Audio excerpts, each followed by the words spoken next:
Hello and welcome to Tech. I am Mohammad Adnan and in this video we are going to discuss all about the shadow and the gradient feature in Power BI. If you are new to this channel or if you haven't subscribed yet, just click on the subscribe button and also press the bell icon to get the latest notifications. Now let's get started. The shadow feature was one of the most anticipated features in Power BI by the community and they are released in May 2020. And you will get to know all the features available in Power BI about the shadows and its settings in this video. So stay tuned. As you can see this Power BI file, we have here two kinds of drop shadows. One is inside and one is outside. So out of that we have 9 kinds of shadows.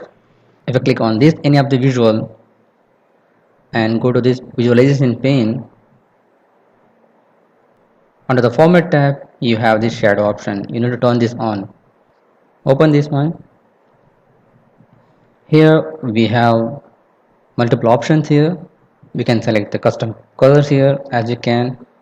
It will have an effect on that, and even we can use the conditional formatting as well. And if you go down to here, shadow position, click here, we have two options. One is inside and outside. Here on the left side it is completely inside and on the right side it is completely outside.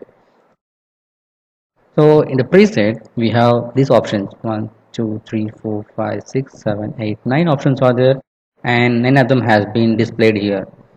Top left, top, top right, left, center, right, bottom left, bottom, and then bottom right. So the same thing applies here if you only just change from inside to outside. And if you look at this on the bottom, you have one more option, that is custom. And if you click on the custom, we can decide of our own what are the things we can do it with it. Now let's go to one more option. So this is the one. Click on the visual and go to format tab and then shadow. So if you look at this one card I have selected here, and the drop shadow is on and it is set to black. If you want to change the color, you can change the colors as well.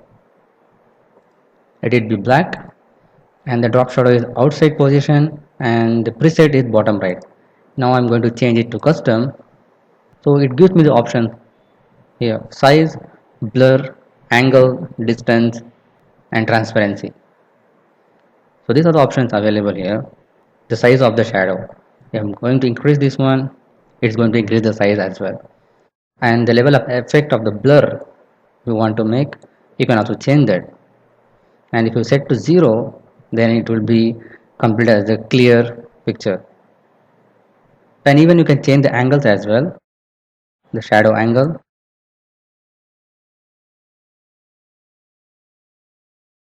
Now to change it to 45, and even distance, from which distance you need. And now you can see this one.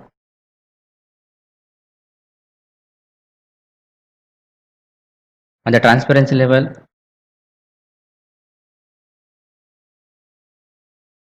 as you selected the black color, so that's why it's showing black.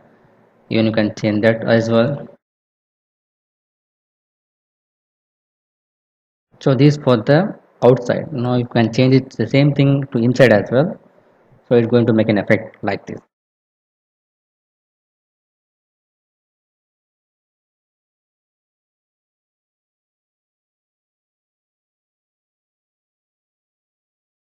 So you can play with that shadow effect.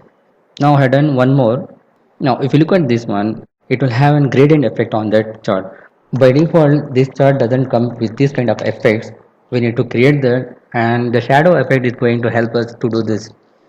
If you click on this visual and go to format tab and then the shadow, the color I have selected this, and the position I have selected this inside, and the preset is the custom. The size I have selected here is 100 pixel, and also the blur is also 100 pixel, and the angle I have selected 360 here. The distance is 0 and transparent is 11. By setting all this level, I got this kind of visual. Even though this is a shadow effect, but it looks like a gradient effect, and we can apply this as well here. The same thing I applied here, but the only change is the background color. I use this one to match the theme of this chart. By using this shadow, we can give some extra effort, some extra look to the visuals in our Power BI report. If you like this video, just click on the big thumbs up button. If you're new to this channel or if you haven't subscribed yet, just click on the subscribe button and also press the bell icon to get the latest notifications. But make sure you turn on the notification on your devices. Share it with your friends and colleagues. If you have any queries and feedback, just post it on the comment section below. Thanks for watching. Keep learning. See you in the next video.